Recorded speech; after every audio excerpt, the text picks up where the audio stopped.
আদ্দিন হাসপাতালের সব রোগীকে এখনও সরিয়ে নেওয়া সম্ভব হয়নি, তবে ভর্তি থাকা অধিকাংশ রোগী হাসপাতাল ছেড়ে গেছেন।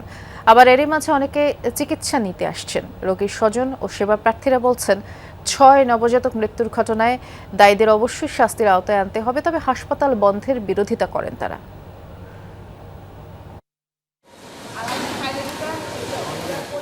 ৬ নবজাতক মৃত্যুর ঘটনায় গত ১১ জুন বন্ধ করে দেয়া হয় রাজধানীর আদ্দিন হাসপাতাল। রোগীদেরকে অন্যত্র সরিয়ে নেয়ার নোটিশও দেয় স্বাস্থ্য অধিদপ্তর। তবে এখন পর্যন্ত হাসপাতালে ভর্তি থাকা সব রোগীকে অন্যত্র সরিয়ে নেওয়া সম্ভব হয়নি। শনিবার পর্যন্ত ২৩৪ জন রোগী জরুরি বিভাগ সহ অন্যান্য বিভাগে ভর্তি ছিল বলে জানিয়েছে হাসপাতাল কর্তৃপক্ষ। রবিবার সকালে সরেজমিনে দেখা যায় এখন আর কোনো রোগী ভর্তি নিচ্ছে না কর্তৃপক্ষ। আর আগের প্রায় ৭০০ রোগীর অধিকাংশই চলে গেছে। তবে এর মাঝেও সেবা নিতে আসছেন অনেকে।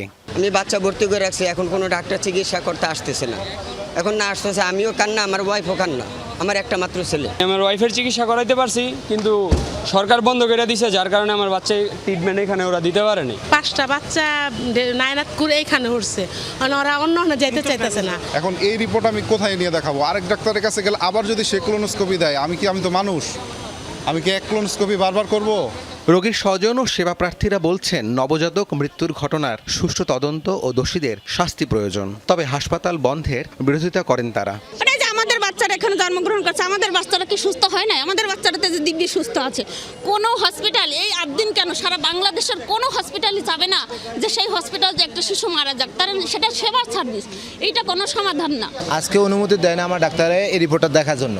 তারা আমার এই যে এতটা খরচা করছে, আমি কী কারণে আমি এই বঙ্গস্কোপিটা করা, আমি ডাক্তার দেখাতে পারলাম না, আমার রোগী চিকিৎসা হইতেও পারলো না। সরকার সিদ্ধান্ত নিচ্ছে ভুল সিদ্ধান্ত, কিন্তু এখানে সব কিছু ঠিকঠাক আছে, ভালো হয় চিকিৎসার মান ভালো দেখে তো আমরা এত দূর থেকে এখানে আসা। নিম্ন আয়ের মানুষের ভিতরে আদ্দিন হসপিটালটা এই কথা বিবেচনা করে আসলে সরকার কিছু করার দরকার।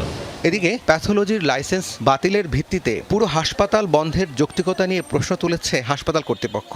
এ ব্যাপারে আইনি পদক্ষেপ গ্রহণের কথাও জানিয়েছেন তারা। ৬ নবজাতক মৃত্যুর ঘটনায় রমনা থানায় করা মামলার দৃশ্যমান কোনো অগ্রগতি নেই। রমনা বিভাগের উপপুলিশ কমিশনার জানান, তদন্ত চলছে গুরুত্বের সাথে, যাচাই বাছাই করা হচ্ছে তথ্য উপাত্ত। আদ্দিনের তদন্তটা কোন পর্যায়ে আছে? রাবি সিদ্দিকী, যমুনা নিউজ, ঢাকা।